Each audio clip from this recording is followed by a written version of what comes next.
ओम Arham. BA तृतीय वर्ष, द्वितीय पत्र, जैन दर्शन और विज्ञान।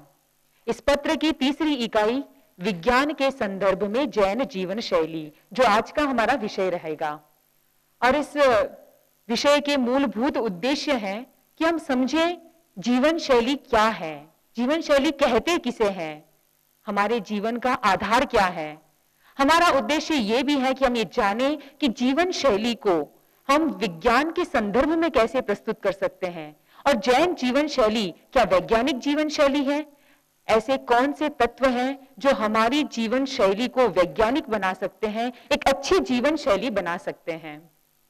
हमारा जीवन महत्वपूर्ण है, ये हम सभी जानते हैं।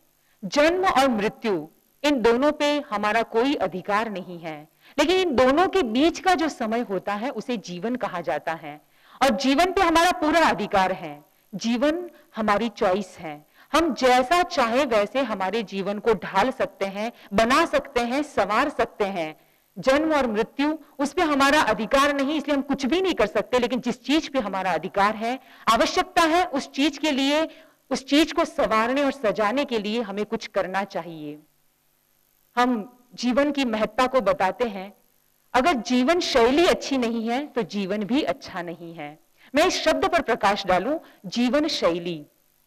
शैली क्या है? शैली कहते किसे हैं? एक तरीका, एक स्टाइल, एक वे, जीने का जो एक तरीका है वही शैली है, वही जीवन शैली कहलाती है। एक अर्थ तो ये हुआ। और दूसरे अर्थ पर अगर चिंतन करें तो ये शैली शब्द आया कहां से? मूल रूप से देखा जाए तो शब्द होता है शील, जिसका मतलब होता है चारित्र।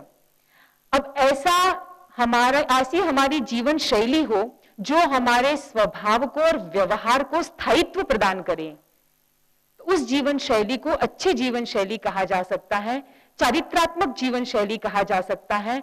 और एक गृहस्थ की जीवन शैली कैसे होनी चाहिए, इस पर हमें चर्चा करनी आवश्यक है। हमारा विषय भी यही है, सामान्य आदमी की जीवन शैली कैसे हो, कैसे वो अपने जीवन को अच्छा बना सकता है, कैसे उसे महसूस हो सकता है कि हाँ, मैं जीवन को अच्छी तरीके से जी रहा हूं। कई बार लोगों से पूछते हैं आपका जीवन कैसा है, जवाब में कहा जाता है, लोगों से ये उत्तर मिलता है कि बस चल रहा है। ये चल रहा है ऐसा शब्द क्यों, ऐसा शब्द का प्रयोग क्यों?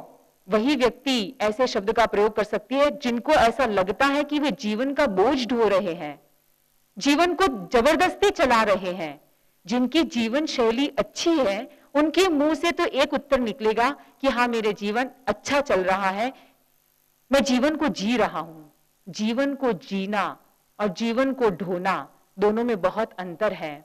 और वही व्यक्ति ये उत्तर दे पाएगा कि मैं मेरा जीवन अच्छे से जी रहा हूं जिसकी जीवन शैली अच्छी है।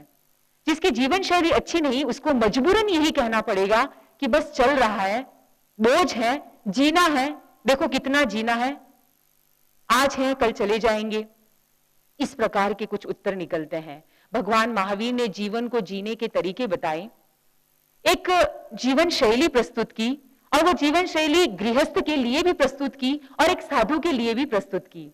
साधु के लिए महाव्रतों की जीवन शैली प्रस्तुत की, वहीं पर एक श्रावक के लिए, सामान्य गृहस्थ के लिए अणुव्रत की जीवन शैली प्रस्तुत की। भगवान महावीर चाहे वो महाव्रत का संदेश दे रहे हो चाहे अणुव्रत का, उसके पीछे मूल आधार था संयम। एक नारा आचार्य श्री तुलसी ने दिया, संयम ही जीवन है। और भगवान महावीर का स्वयं का जीवन संयम पूर्ण जीवन था। उन्होंने कहा अगर जीवन शैली को अच्छा बनाना है तो उसे संयमित बनाना जरूरी है।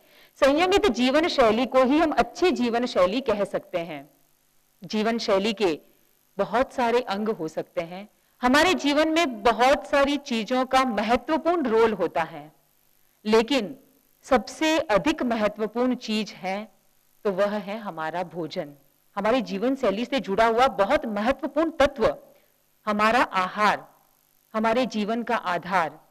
अगर हमारा भोजन अच्छा है तो हमारा जीवन अच्छा है। यह बात अगर मैं कहूं तो गलत नहीं होगी, क्योंकि बहुत कुछ हमारे भोजन पे निर्भर करता है, हमारे आहार पे निर्भर करता है। जैन जीवन शैली की चर्चा जब हम कर रहे हैं, और वो भी विज्ञान के संदर्भ में, इसे मैं आगे जोड़ते हुए बताती रहूंगी कि कैसे जैन जीवन शैली एक वैज्ञानिक जीवन शैली है, लेकिन हम समझें जैन जीवन शैली एक संस्कारों की शैली है, वैल्यूज जिसमें महत्व रखते हैं, ऐसी जीवन शैली है। यहां पर ऐसे संस्कार दिए गए हैं कि हमारे जीवन में किसी प्रकार का व्यसन न हो तो वह जीवन अच्छा बन सकता है, वह जीवन शैली अच्छी जीवन शैली कहला सकती है। अल्कोहल का प्रयोग न हो, मांस का वर्जन हो, किसी प्रकार की जुआ चोरी जैसा भी व्यसन न हो, वेश्यावृत्ति न हो, शिकार न करें। अगर ये हमारे जीवन में आ जाए तो हम अपने जीवन को सजाने के लिए बहुत कुछ कर सकते हैं, क्योंकि इतनी बुराइयां अगर हट गई तो अब अच्छाइयों को और अच्छाइयों को ग्रहण करके हम अपने जीवन को सजा सकते हैं। कुछ चीजें ऐसी है जो हर सामान्य व्यक्ति नहीं करता, जैसे कि वो हंटिंग की बात हो, जुआ चोरी की बात हो, सामान्य व्यक्ति नहीं करता। लेकिन कुछ चीजें ऐसी हैं जो हर सामान्य व्यक्ति के जीवन से जुड़ गई है। कुछ बुरी आदतें, बुरी लतें, बुरी आदतों का शिकार व्यक्ति बनता ही चला जा रहा है। जैन जीवन शैली के मूलभूत लक्षणों की बात करें तो सबसे पहला लक्षण आता है हमारे आहार की शुद्धि हो और हमारा जीवन व्यसन मुक्त हो। जब आहार शुद्धि की बात की जाती है तो व्यसन मुक्ति की बात स्वतः आ जाती है, क्योंकि जिस जीवन में व्यसन है वह उस जीवन को कभी भी शुद्ध जीवन नहीं कहा जा सकता, अच्छा जीवन नहीं कहा जा सकता। और व्यसन युक्त जीवन का मतलब उस जीवन में आहार शुद्धि नहीं है। जो व्यक्ति व्यसनों का प्रयोग कर रहा है खाने पीने में, तो उस व्यक्ति का आहार शुद्ध नहीं कहला सकता। और अगर आहार में अशुद्धि है तो हमारी प्रवृत्तियां भी अशुद्ध बन जाती हैं, अशुभ बन जाती हैं। आहार विवेक होना बहुत जरूरी है। क्या खाद्य है, क्या पेय है, किसे खाना चाहिए, क्या पीना चाहिए, किसे छोड़ना चाहिए, अर्थात किन चीजों का वर्जन करना चाहिए जिससे कि मैं अच्छे जीवन को जी सकूं। कहा गया स्वस्थे चित्ते बुद्धय स्फुरंती। सुंदर वाक्य। अगर स्वस्थ आहार है अर्थात अच्छा आहार है, संतुलित आहार है, तो उससे हमारे विचार भी शुद्ध होंगे।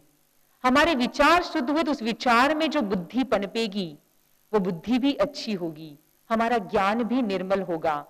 और अगर हम संतुलित भोजन की और शुद्ध भोजन की बात कर रहे हैं तो सबसे बड़ा फायदा तो ये होगा कि हम आध्यात्मिक साधना करने के योग्य बन जाएंगे। जिस व्यक्ति का भोजन शुद्ध नहीं है वह व्यक्ति आध्यात्मिक साधना नहीं कर सकता। संतुलित भोजन अगर व्यक्ति का है तो उसे दो महत्वपूर्ण चीजों की प्राप्ति होती है। पहली, उसका स्वास्थ्य अच्छा रहता है। स्वास्थ्य भी शारीरिक स्वास्थ्य, मानसिक स्वास्थ्य और भावनात्मक स्वास्थ्य, उसके साथ साथ वह आध्यात्मिक साधना करने के लिए योग्य बन जाता है। अब संतुलित भोजन का जब प्रश्न आ ही गया तो हम चर्चा करें कि संतुलित भोजन कहते किसे हैं। विज्ञान की दृष्टि से देखा जाए, क्योंकि विज्ञान भी संतुलित भोजन की बात करता है। उसका लक्ष्य यह है व्यक्ति बीमारियों से मुक्त रहे, शारीरिक बीमारियां उसे न घेरे, उसका भोजन संतुलित होना चाहिए। संतुलित भोजन को परिभाषित करते हुए विज्ञान में यह कहा गया कि वह भोजन संतुलित है जिससे हमें प्रोटीन की प्राप्ति हो, कार्बोहाइड्रेट्स की प्राप्ति हो, मिनरल्स अर्थात खनिज की प्राप्ति हो, विटामिन्स की प्राप्ति हो। अध्यात्म की दृष्टि से देखा जाए तो वह भोजन संतुलित भोजन है जो भोजन हितकर है, मितकर है। अर्थात जो भोजन हमारे हित में है, हमारे स्वास्थ्य के हित में है, हमारे विचारों के हित में है, और वह भोजन जो सीमित मात्रा में किया जाता है, जिसे हम मित भोजन कहते हैं। तो भोजन का हित होना और मित होना ही भोजन को संतुलित बनाता है। और जो व्यक्ति परिमित भोजन करता है, सीमित भोजन करता है, वह व्यक्ति खुद का डॉक्टर स्वयं है। उसे चिकित्सा के लिए कहीं जाना नहीं पड़ेगा, वह स्वयं की चिकित्सा खुद कर सकता है। जब हम हितकर भोजन की बात करते हैं तब एक चिंतन ये भी आता है कि हितकर भोजन किसे कहें, शाकाहार या मांसाहार? उत्तर सीधा सा है, शाकाहार शारीरिक हित के लिए जरूरी भोजन है।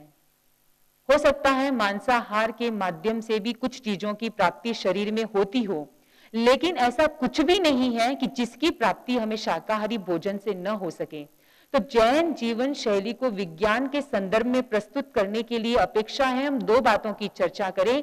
एक तो तप आदि की चर्चा, जो जैन दर्शन में मान्य है उपवास करना, तपस्या करना, भूखा रहना कुछ समय के लिए, कुछ घंटों के लिए, कुछ महीनों के लिए।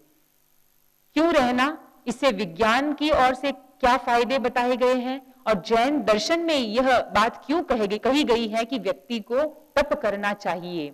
इसे हम दोनों तरीकों से समझेंगे, आध्यात्मिक दृष्टि से, वैज्ञानिक दृष्टि से। दूसरा बिंदु है हमारा शाकाहार और मांसाहार। शाकाहारी भोजन और मांसाहारी भोजन, इन भोजन में हमें किस भोजन से कौन से तत्व की प्राप्ति होती है और कौन सा भोजन हमारे लिए अच्छा भोजन है, कौन सा भोजन ऐसा भोजन है जो हमारी जीवन शैली को अच्छा बना सकता है। पहले बात करें तप की। अध्यात्म की दृष्टि से देखा जाए तो सबसे महत्वपूर्ण कारण बताया गया हमें तप क्यों करना चाहिए। सबसे महत्वपूर्ण बात बताई गई कर्मों की निर्जरा के लिए। सीधे साधे शब्दों में कहूं तो कर्मों से मुक्त होने के लिए, आत्मा को निर्मल बनाने के लिए, आत्मा को पवित्र बनाने के लिए तप करने की चर्चा की गई। जैन दर्शन में 12 प्रकार के तप की चर्चा आती है। 6 प्रकार के तप बाह्य तप कहे जाते हैं और 6 प्रकार के तप आंतरिक तप कहे जाते हैं। बाह्य तप जो बताए गए हैं उनमें से अधिकतम तप भोजन से जुड़े हुए हैं। 4 मुख्य रूप से बताए गए तप अनशन, उनोदरी, वृत्ति संक्षेप और रस परित्याग। अनशन का अर्थ है न अशन, खाना नहीं खाना, उपवास आदि तप करना। उनोदरी का अर्थ है हम भोजन को भूख से थोड़ा कम करें, जितनी भूख लगी है उससे थोड़ा कम खाएं। वृत्ति संक्षेप, कुछ नियमों के साथ भोजन करें। अमुक वस्तु ही भोजन में खाऊंगा, अमुक द्रव्य ही भोजन में लेऊंगा, उसे वृत्ति संक्षेप कहा जाता है। और एक प्रकार बताया गया रस परित्याग। इसका अर्थ यह हुआ कि डिलीशियस चीजें, जंक फूड जिसे हम कहते हैं, जो खाने में अच्छी लगती है, कुछ और भोजन की ऐसी सामग्री जो दिखने में अच्छी, खाने का मन करे वैसी, जिसे रसयुक्त भोजन कहा जा सकता है, ऐसे भोजन का वर्जन करना। अगर ये सारी चीजें होती है तो आध्यात्मिक दृष्टि से फायदे हैं। व्यक्ति अध्यात्म की साधना में आगे बढ़ सकता है, ध्यान कर सकता है, ध्यान में एकाग्र हो सकता है और लक्ष्य को प्राप्त कर सकता है, आत्म साक्षात्कार कर सकता है, आत्मा का निर्मलीकरण हो सकता है। ईटिंग एंड नॉन ईटिंग, 2 बातें हैं, खाना और नहीं खाना। दोनों का महत्व है या सिर्फ खाने का ही महत्व है? कई बार ये प्रश्न पूछा जाता है कि हम जीने के लिए खाते हैं या खाने के लिए जीते हैं। उत्तर तो सुनने में यही अच्छा लगता है कि हम जीने के लिए खाते हैं। जीना है तो हमें खाना पड़ेगा, भोजन की आवश्यकता है।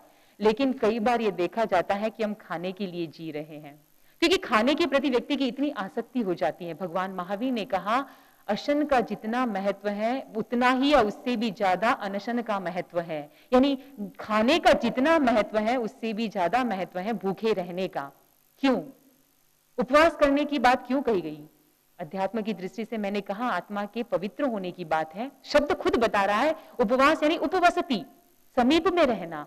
किसके समीप में रहना? तो कहा गया आत्मा के समीप में रहना। जिस दिन व्यक्ति भोजन नहीं करता उस दिन वह आत्मा के समीप रह सकता है, आत्मा के पास बैठ सकता है, आत्मा का साक्षात्कार कर सकता है। लेकिन उपवास का महत्व विज्ञान में भी बताया गया। कैसे? विज्ञान ने यह देखा कि शारीरिक स्वास्थ्य के लिए भी उपवास बहुत जरूरी है। आज के चिकित्सक भी यही कहते हैं कि उपवास करना चाहिए। क्यों? क्योंकि उपवास करने से पाचन तंत्र को आराम मिलता है, पाचन तंत्र शांत होता है। अगर पाचन तंत्र को शांति मिल गई, आराम मिल गया, तो भीतर के विजातीय तत्वों को बाहर निकाला जा सकता है। एक दिन अगर उसे कोई क्रिया नहीं करनी पड़ी तो वो मशीन भीतर के विजातीय तत्वों को बाहर निकाल सकती है। मानसिक स्वास्थ्य के लिए, भावनात्मक स्वास्थ्य की शुद्धि के लिए कहा गया कि हमारे कषाय शांत होते हैं। इसको आध्यात्मिक फायदा कह लें, भावनात्मक फायदा कह लें, मानसिक स्वास्थ्य प्राप्ति का साधन कह दें, हमारे कषाय शांत होते हैं। और आगे कहा गया कि इतनी शक्ति है उपवास में या भूखा रहने में या न खाने में कि हमारे कार्मण शरीर में भी स्पंदन पैदा हो जाते हैं।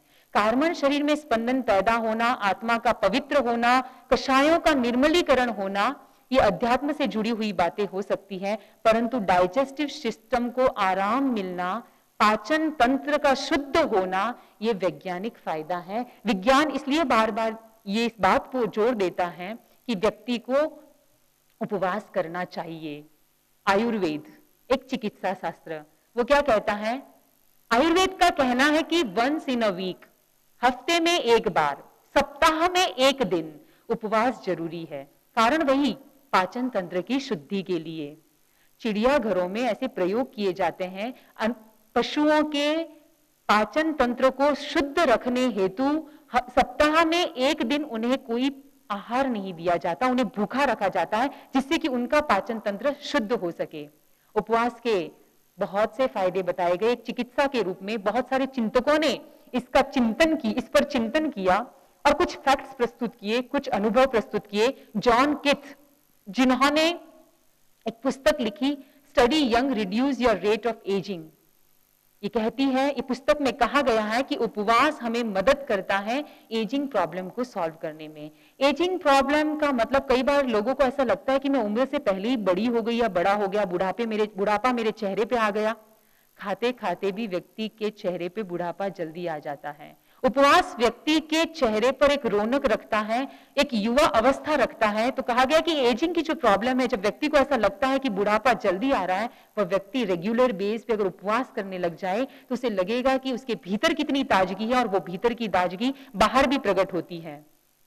आयुष्य बढ़ जाता है, व्यक्ति पूरा जीवन जी सकता है। उपवास करके भी व्यक्ति पूरा जीवन जी सकता है, इवन एक अच्छा जीवन, एक स्वस्थ जीवन जी सकता है। एक प्रयोग किया गया चूहों पर, 3 प्रकार के ग्रुप्स लिए गए। एक ग्रुप के चूहे ऐसे रखे गए जिनको हर दिन भोजन दिया जाता था, एक प्रकार और सभी प्रकार का भोजन दिया जाता था। एक ग्रुप ऐसा रखा गया जिसको लिमिटेड भोजन दिया जाता था, संयम के साथ भोजन दिया जाता था, हर दिन दिया जाता था, हर दिन दिया भी जाता था लेकिन संयम के साथ। अब तीसरा ग्रुप ऐसा था जिसको एक दिन भोजन कराया जाता, एक दिन भूखा रखा जाता, एक दिन भोजन एक दिन भूखा। देखा गया जो तीसरे ग्रुप वाले चूहे थे उनकी उम्र अधिक पाई गई। और स्वस्थता की दृष्टि से अगर मैं बताऊं तो ये सिद्ध हो चुका है कि उपवास हमारे इम्यून सिस्टम को स्ट्रांग बनाता है, हमारे रेजिस्टेंस पावर को बढ़ाता है, रोग प्रतिरोधात्मक शक्ति को बढ़ाता है। हमारे भीतर जो WBC है, white blood cells, lymphocytes and phagocytes. Lymphocytes के 2 प्रकार, बी सेल्स, टी सेल्स, जो रोग का प्रतिकार करती है, उन कोशिकाओं में प्रतिकार करने की क्षमता बढ़ जाती है, उनकी कार्यक्षमता बढ़ जाती है। इतना ही नहीं, उपवास में इतनी शक्ति है कि वो कैंसर जैसी कोशिकाओं की भी सफाई कर सकती है। डॉक्टर एडवर्ड ने एक बुक लिखी, the breakfast and fasting cure, जिसमें बहुत सी बातें बताई गई कि फास्टिंग करने से, उपवास करने से क्या क्या फायदे हो सकते हैं। प्रोफेसर डुहरिट, जिनकी बुक है diet and healing system, book अपने आप में बता रही है कि एक हमारी डाइट कैसे हमारी चिकित्सा कर सकती है, कैसी डाइट हो जिससे कि हमें चिकित्सकों के पास न जाना पड़े। उपवास बीमारी की अवस्था में ज्यादा महत्वपूर्ण है, क्योंकि बीमार व्यक्ति के भीतर से विजातीय तत्वों को निकालने के लिए उपवास की महत्ता बताई गई है। और उपवास सिद्ध हुआ है कि उपवास सचमुच में विजातीय तत्वों को बाहर निकालने में बहुत बड़ा सहयोगी कारण बनता है। नेचुरोपैथी, जो हमारी चिकित्सा की एक प्रणाली है, उसमें कहा गया कि 3 दिन का उपवास तो छोटा उपवास माना जाता है, उससे अधिक दिन का उपवास हो तो वो बड़ा उपवास है। तो समय समय पर हमें उपवास करते रहना चाहिए। हो सकता है उपवास करने वालों को कुछ समय के लिए वीकनेस फील हो। वीकनेस फील होने का मतलब है कमजोरी महसूस हो, और ये कमजोरी महसूस हो भी सकती है, इसमें कोई दो राय नहीं, लेकिन ये कमजोरी अस्थायी है। वास्तव में जो परिणाम होगा वो होगा एक नई स्फूर्ति, नई ताजगी। हमारी शरीर की प्रक्रिया क्या होती है उपवास के समय जब हम भोजन नहीं करते? होता क्या है, हमारे शरीर में अग्नि है, और उस अग्नि का काम है हमेशा उसमें ज्वलन शक्ति रहती है, उसे ईंधन मिलना चाहिए। हम उसे ईंधन के रूप में देते हैं कार्बोहाइड्रेट्स और फैट, हमारी चर्बी उसे मिलती है, वो उसको जलाती रहती है। उपवास के दिन वो उसे प्राप्त नहीं होता है, तो धीरे धीरे जब उसकी प्राप्ति नहीं होती कार्बोहाइड्रेट्स की और फैट की, तब वो धीरे धीरे उन विजातीय तत्वों को जलाना शुरू करती है और बॉडी की शुद्धि शुरू हो जाती है, हमारे शरीर की शुद्धि की प्रक्रिया शुरू हो जाती है। और रिजल्ट यही आता है कि हमारा शरीर एक्टिव बन जाता है, लाइट यानी कि हल्का बन जाता है, शरीर में नया उत्साह महसूस करते हैं, हर कोशिका उत्साहित बन जाती है कुछ करने के लिए, मानसिक ताजगी का अनुभव करते हैं।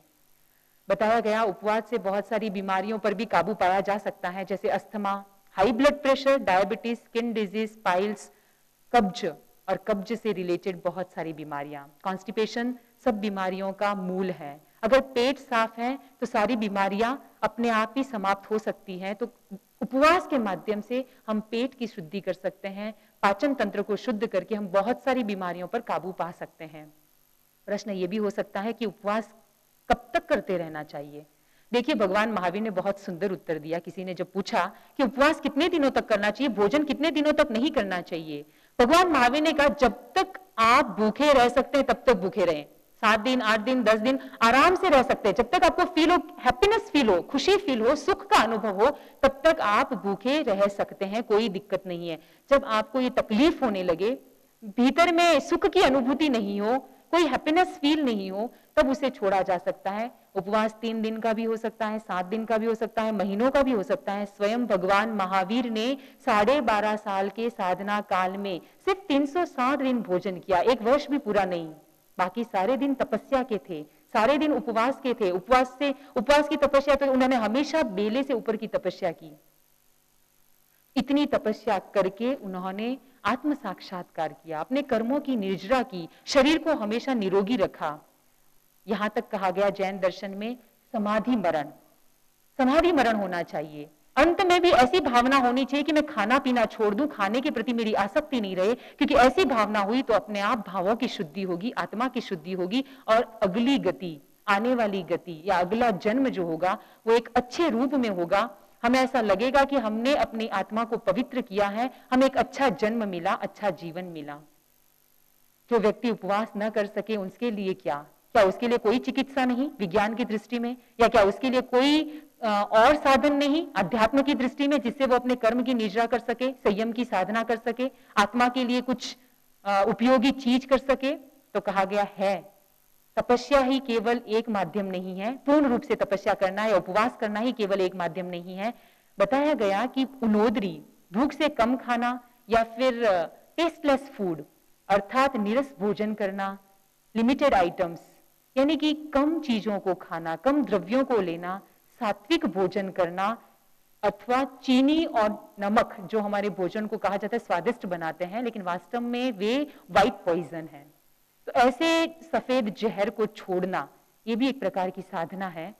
ऐसा नीरस भोजन करना या कम भोजन करना भी एक प्रकार की साधना है, क्योंकि हमें समझना चाहिए कि मैं भूख को शांत करने के लिए खा रही हूं, न कि अपने जीभ के लिए खा रही हूं। जो व्यक्ति ये समझ जाता है वह अपनी भोजन शैली को अच्छा बना करके जीवन शैली को अच्छा बना सकता है। जैन दर्शन में तो यहां तक आता है रात्रि भोजन नहीं करना चाहिए। अब रात्रि भोजन की बात देखा जाए वैज्ञानिक तरीके से, क्यों नहीं करना चाहिए? क्योंकि रात में सूर्य का प्रकाश नहीं, सीधी सी बात, सीधा सा लॉजिक, रात में सूर्य का प्रकाश नहीं, और हमारे भोजन का जो पाचन होता है वो सूर्य प्रकाश में अच्छी तरह से हो सकता है। अगर रात को भोजन किया जाता है तो भोजन पचता नहीं, और भोजन का न पचना बहुत सारी बीमारियों का कारण बनता है विज्ञान की दृष्टि से। और अध्यात्म की दृष्टि से अहिंसा सबसे पहला व्रत है। व्यक्ति अहिंसक जीवन शैली जीना चाहता है, कम से कम हिंसा, क्योंकि बिना हिंसा के जीवन नहीं चल सकता, लेकिन हिंसा को कम तो किया जा सकता है, तो कम से कम हिंसा कैसे की जाए उसके लिए एक उपाय बताया गया कि जो चीज हम कर सकते हैं उन चीजों को हमें करना जरूरी है। अगर हम रात में खाए बिना भी रह सकते हैं तो अपेक्षा है कि हम दिन में यानी सूर्य के रहते रहते खाएं। तो ये अवॉइडेंस ऑफ नाइट ईटिंग की जो बात कही है वो अध्यात्म और वैज्ञानिक दोनों तरीके से बहुत महत्वपूर्ण है। अब प्रश्न है मांसाहार क्यों नहीं करना चाहिए? पहला कारण तो यही है अहिंसात्मक दृष्टि से। अध्यात्म की दृष्टि से देखें तो अहिंसात्मक दृष्टि से, क्योंकि जहां मांसाहार है वहां हिंसा की प्रबलता है, वहां क्रूरता ज्यादा है, और वहां पे कर्मों का बंधन भी ज्यादा है। दूसरी बात, जैसा हमारा आहार, मांसाहार को तामसिक आहार कहा गया है, अगर तामसिक आहार है तो विचार भी ऐसे ही होंगे, विचार ऐसे हैं तो व्यवहार भी ऐसा ही होगा। तो हमारा जीवन कैसे अच्छा चलेगा? क्योंकि हमारा जीवन आहार, विचार, व्यवहार इन तीनों से मिला जुला है। तो अगर आहार पे ध्यान न दिया जाए तो हमारा व्यवहार भी सुंदर नहीं हो सकता, हमारी जीवन शैली और जीवन सुंदर कैसे बन सकता है? वहीं पर शाकाहार भोजन की जब बात करते हैं तो हिंसा कम, अल्पीकरण है वहां पे हिंसा का, स्वास्थ्य है वहां पे, स्वस्थता प्राप्त होती है, और दूसरी बात हमारे भीतर अच्छे संस्कारों का जन्म हो सकता है। मांसाहार करे भी क्यों? मांसाहार करने का प्रश्न तब आता है जब हमारे सामने कोई ऑप्शन नहीं हो। लेकिन क्या कोई मांसाहारी व्यक्ति केवल मांसाहार पे टिकता है? संभव नहीं है। उसे शाकाहार करना ही पड़ता है, लेकिन केवल शाकाहारी व्यक्ति शाकाहार पे टिक सकता है, शाकाहार के आधार पर अपना जीवन चला सकता है। तो जिस भोजन के आधार पर हम अपना पूरा जीवन चला सकते हैं, फिर उस दूसरे भोजन की आकांक्षा क्यों? केवल स्वाद के लिए? या ऐसी क्रूरता हमारे भीतर क्यों?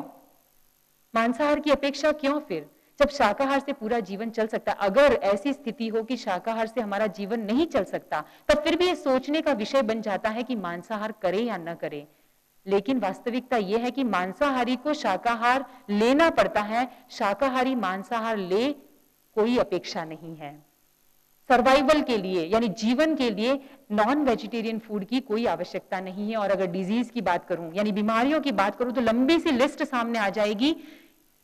जितने रोग प्राणियों में होते हैं, जब उन्हें मारा जाता है, कई बार तो रोग उनमें होते नहीं है, डर के कारण वो रोग उनमें पैदा हो जाते हैं, उनके हार्मोन्स, उनके सिक्रेशंस बदल जाते हैं जब उनका शिकार किया जाता है, उनको मारा जाता है उस उद्देश्य के साथ कि उसको मार करके भोजन बनाया जाएगा और उन लोगों को परोसा जाएगा जो लोग मांसाहारी हैं। इतने डर के कारण उनके हार्मोन्स और सिक्रेशंस बदल जाते हैं और उस बदले हुए सिक्रेशंस में अनेक प्रकार की रोगों की उत्पत्ति हो जाती है। और जब उन्हें मारा जाता है और उस मांस का खाना तैयार किया जाता है और जो व्यक्ति उसको खाता है मांस के साथ, वो बीमारियां उस व्यक्ति के पेट में भी चली जाती हैं और वो व्यक्ति अनेक प्रकार की बीमारियों का शिकार बन जाता है। अमेरिका में 50,000 बच्चे ऐसे हैं जो बीमारियों के साथ जन्मते हैं। कारण है उनके माता पिता का मांसाहार। मांसाहार सेवन वो माता पिता करते हैं और उन्हें नहीं पता उसका परिणाम क्या है। परिणाम के रूप में उन्हें ऐसे बच्चों की प्राप्ति होती है जो जन्मजात बीमारियों से होते हैं। हाई ब्लड प्रेशर और हाई कोलेस्ट्रॉल लेवल, ये दोनों ही मांसाहार का परिणाम है। मांसाहार एक ऐसा भोजन है जिसमें फाइबर शाकाहार की अपेक्षा कम होते हैं, इसलिए इंटेस्टाइन कैंसर यानी कि आंतों का कैंसर होने के चांसेस ज्यादा रहते हैं। और ऑस्ट्रेलिया में सबसे ज्यादा ये मरीज पाए जाते हैं जिनको आंतों का कैंसर है, क्योंकि वहां के लोग गो मांस बहुत अधिक खाते हैं। मिर्गी की बीमारी जिसे हम एपिलेप्सी कहते हैं, अगर इन्फेक्शन वाला कोई मीट खा ले तो मिर्गी की बीमारी के शिकार बन जाते हैं। थोड़ा सा ये सोचें कि क्या मांसाहार वास्तव में हमारा भोजन है? हमारा शरीर मांसाहार खाने के योग्य बनाया गया है? प्रकृति ने मनुष्य का शरीर मांसाहार खाने के योग्य नहीं बनाया। मांसाहार खाने वाले प्राणियों का या मांसाहार करने वाले प्राणियों का शरीर अलग रूप में होता है। उनके दांत तीखे होते हैं, नाखून तीखे होते हैं, उनकी जीभ खुरदरी होती है, उनका लीवर बड़ा होता है, उनकी किडनीज भी बड़ी होती है और उनके भीतर हाइड्रोक्लोराइड एसिड जो होता है वो अधिक मात्रा में होता है, जिससे वो भोजन को यानी मांस जैसे हैवी भोजन को पचा सके। मनुष्य के पास ये सारी चीजें प्रकृति ने प्रदत्त नहीं है, प्रकृति से प्रदत्त नहीं है। फिर भी मनुष्य अगर मांसाहार करता है तो बहुत बड़ी गलती करता है, प्रकृति के नियम के विरुद्ध कार्य करता है। वहीं शाकाहार भोजन की बात करें तो एक स्वास्थ्यप्रद भोजन कहा जाता है जिसमें प्रोटीन, कार्बोहाइड्रेट, सभी प्रकार के खनिज, विटामिन हैं। एक लंबी आयु देने वाला भोजन है, बुद्धि को बढ़ाने वाला भोजन है, अच्छी मात्रा में इसमें फाइबर होता है जिससे कि व्यक्ति के शरीर से टॉक्सिन्स बाहर निकल सके और इकोनॉमिकली भी बेनिफिशियल है। इसका मतलब आर्थिक दृष्टि से भी देखें, आपको अगर कोई व्यक्ति अंडा भी खाता है, उसको 1 ग्राम प्रोटीन मिलता है तो उसके 14 या 15 पैसे पर 1 ग्राम प्रोटीन मिल रहा है, तो दाल खाने वाले को 2 या 3 पैसे पर 1 ग्राम प्रोटीन मिल रहा है। आप देखिए, आर्थिक दृष्टि से भी हम देखें तो हमारे लिए महत्वपूर्ण है शाकाहार भोजन। तो हमने इकाई 3 के दौरान ये जाना और समझा कि जैन जीवन शैली क्या है और जीवन शैली के महत्वपूर्ण बिंदु जो हमने दो बिंदुओं की बात की, तपस्या और शाकाहारी भोजन, शाकाहारियों का भोजन और शाकाहार। तो इन 2 बिंदुओं के माध्यम से हमने जैन जीवन शैली को समझने का प्रयास किया। इतना ही नहीं, हमने प्रस्तुत इस रूप में किया इस चीज को कि हम समझ सके कि विज्ञान के संदर्भ में भी इस जीवन शैली का क्या महत्व है। विज्ञान भी क्यों एक्सेप्ट करता है, क्यों ये स्वीकार करता है कि व्यक्ति को तपस्या करनी चाहिए या उपवास करना चाहिए, फास्टिंग होनी चाहिए हमारे जीवन में, या हमारा भोजन शाकाहारी होना चाहिए, ऐसा विज्ञान भी क्यों स्वीकार करता है। तो कुछ कारणों को प्रस्तुत किया गया। तो हम हमारी जीवन शैली को वैज्ञानिक जीवन शैली बनाएं, अर्थात जैन जीवन शैली बनाएं। वो वैज्ञानिक जीवन शैली स्वतः बन जाएगी, हमारा जीवन अच्छा बन जाएगा और हम अंततः ये कह पाएंगे कि हम जीवन को जी रहे हैं उत्साह के साथ, ताजगी के साथ, स्फूर्ति के साथ, एक शक्ति के साथ। हम जीवन ढो नहीं रहे, हम जीवन जी रहे हैं। इसी आशा के साथ ओम